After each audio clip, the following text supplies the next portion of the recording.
marbles, up his nose. The kid is trying to inhale decorative glass spheres like some kind of human vacuum cleaner, and that's when Mr. Perfect pop star walks in. Are you kidding me?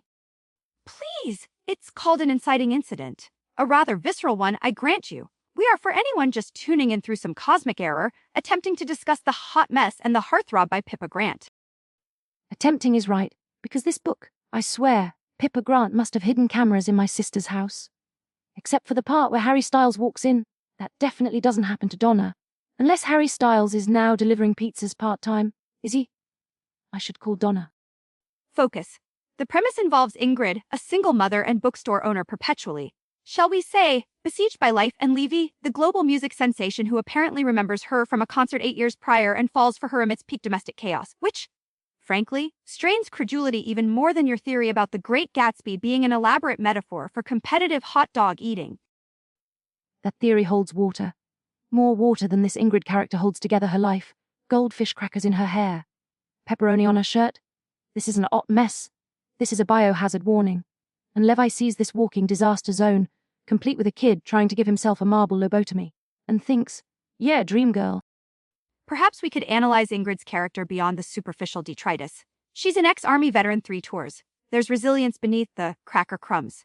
She has trust issues stemming from a peripatetic ex, which creates an inherent conflict with Levi's touring lifestyle. It's classic romantic trope architecture. Architecture. Her life is a condemned building. Resilience, she's defeated by toddlers. My nephew Joey once locked himself in the bathroom and ate an entire bar of soap. That's resilience. Ingrid just seems overwhelmed. One reviewer called her blah and undesirable. Harsh maybe, but I get it. Who wants to date someone whose primary accessory is dried baby food? Whereas Levi is presented as almost preternaturally perfect, kind, patient, wealthy, famous, and adept with children described by another reviewer as mini terrorists, isn't that the more unbelievable character? Such unwavering adoration in the face of projectile vomit and nasal marbles. It borders on the pathological. Does he have a chaos fetish? Whoa, pathological. Maybe the guy just likes a woman who keeps it real. Maybe he's tired of models who only eat air. You see a fetish. I see a dude who isn't scared off by a little authenticity.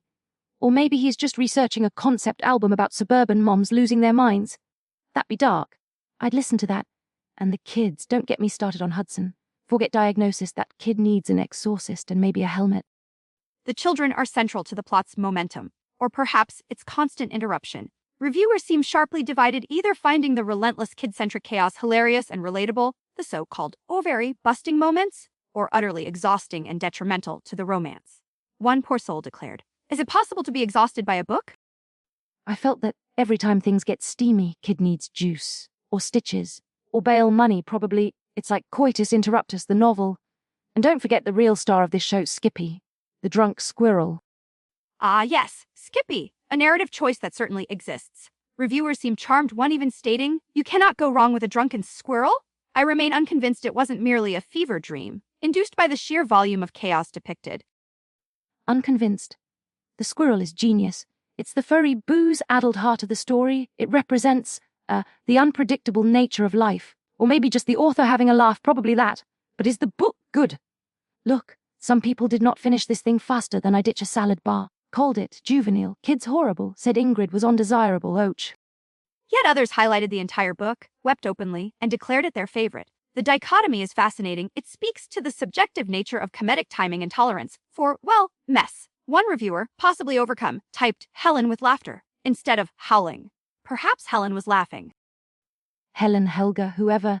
The point is, people either love the chaos or they want to fumigate it. It's like pineapple on pizza. No middle ground. I read this listener email asking if Ingrid's bookstore is just a front for black market Legos. Now that I believe. Unlikely. But the core question remains, does the central romance work despite or perhaps because of the relentless absurdity? Is it a charming fantasy or just too much? If Levi were a sandwich, what kind would he be? Whoa, curveball. Okay, Levi, too perfect. Gotta be something fancy but secretly comforting, like a gourmet grilled cheese on sourdough, but with truffle oil you didn't ask for. Ingrid, definitely a half-eaten peanut butter and jelly found under a car seat. Hudson, a bag of marbles. See. Well, putting aside the sandwich metaphors, it's time for the verdict. Your esteemed rating? This book is nuts. Literally, there's a drunk squirrel. It's exhausting, it's ridiculous, the kids are walking liabilities. But I kinda dug the chaos, sue me. I give the hot mess and the heartthrob 6 out of 7 trips to the emergency room. Don't inhale marbles, kids. High praise indeed. I found the premise fundamentally absurd, the interruptions often frustrating, and the squirrel baffling. However, there were moments of genuine humor and a kernel of relatable truth about the beautiful disaster of parenthood. Against my better judgment, 3 out of 5 existential sighs while scrubbing mystery goo off the floor. Next week, folks, we're tackling a real mind-bender. My goldfish might be plotting my dimness. Sounds deep. Until then, try to keep the marbles out of your noses. This has been Heartbook Radio.